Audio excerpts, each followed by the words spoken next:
Her Father's Mantle by Lynn McConahy. Part 1. A Tragic Beginning. Alone at last in my family's cottage, I sat heavily in the rough-hewn chair by the table and lit a taper. The small light didn't do much to ease the shadows, but it was all I had the energy for. Father is gone. I am alone. A tear slid silently down my cheek as I absent-mindedly ran his fine red wool cloak through my fingers. I was uncertain how the washerwomen of the castle had removed the bloodstains, but I was grateful they had.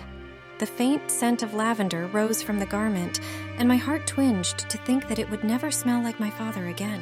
Not truly alone, I suppose. There is still grandmother. She had tried to convince me to go home with her after the ceremony, but I wanted the quiet of our cottage in the woods.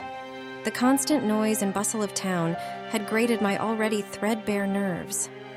I sighed softly, brushing the tear off my cheek with the back of my hand.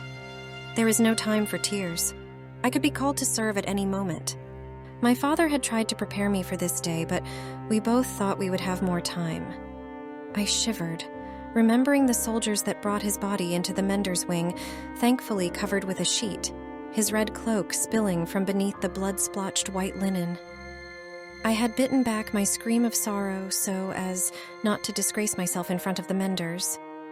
According to the king, he had been killed in the line of duty.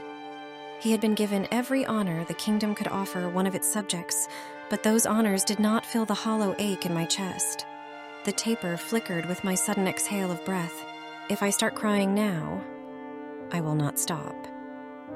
Blinking away the forming flood, I tried to focus on what had occurred after my father's honoring ceremony, my meeting with the king. Though I had known the king only in an abstract way, my father had known him well. According to the king, the two men had been boyhood friends. Perhaps it had come about because my grandfather worked so closely with the king's father during the war, but the truth was a story neither the king nor my father had decided to tell.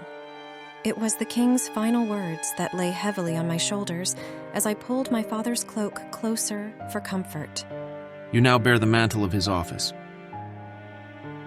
I had acknowledged the king with all the brave words that were required, but the weight of them did not yet ring true.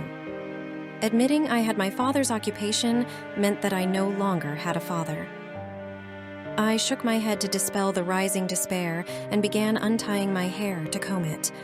Momentarily distracted by my task, my mind began to wander.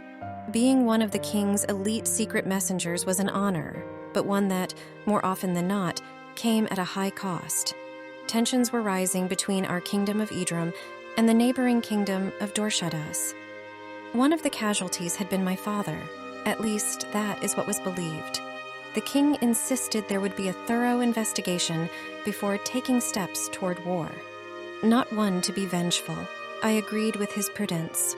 War would mean more young men and women like me, fatherless. I flinched at the thought and strove to redirect my musings by laying aside the comb and braiding my hair.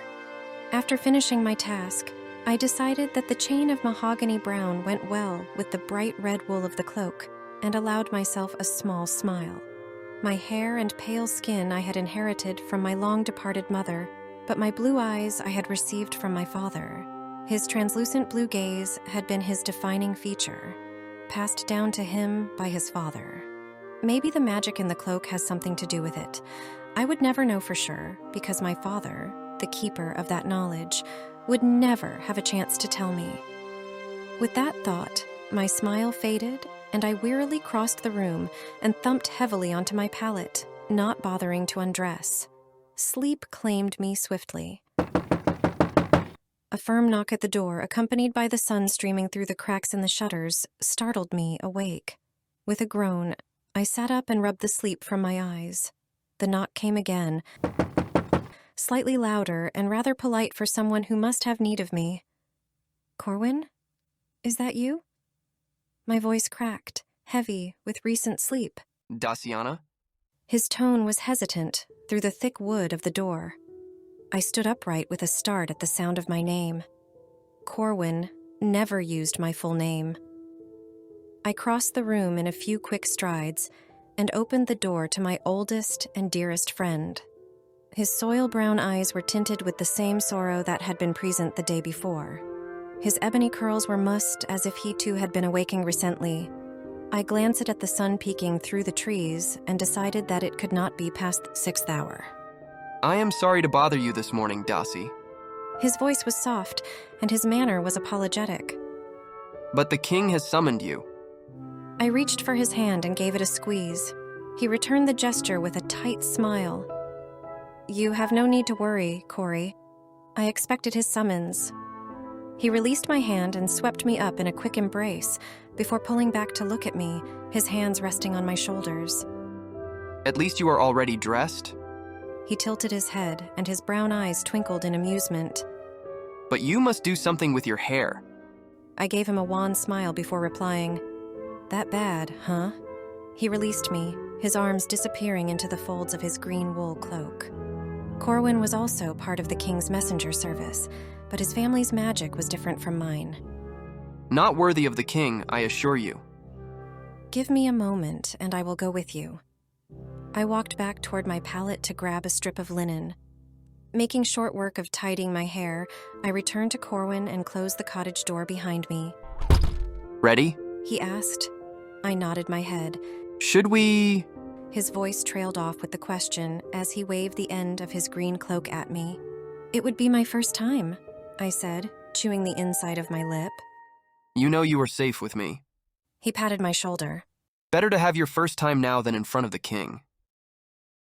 If you enjoyed this story, you can find it as a serial story in Clean Fiction magazine. This magazine can be found at cleanfictionmagazine.com or on Amazon.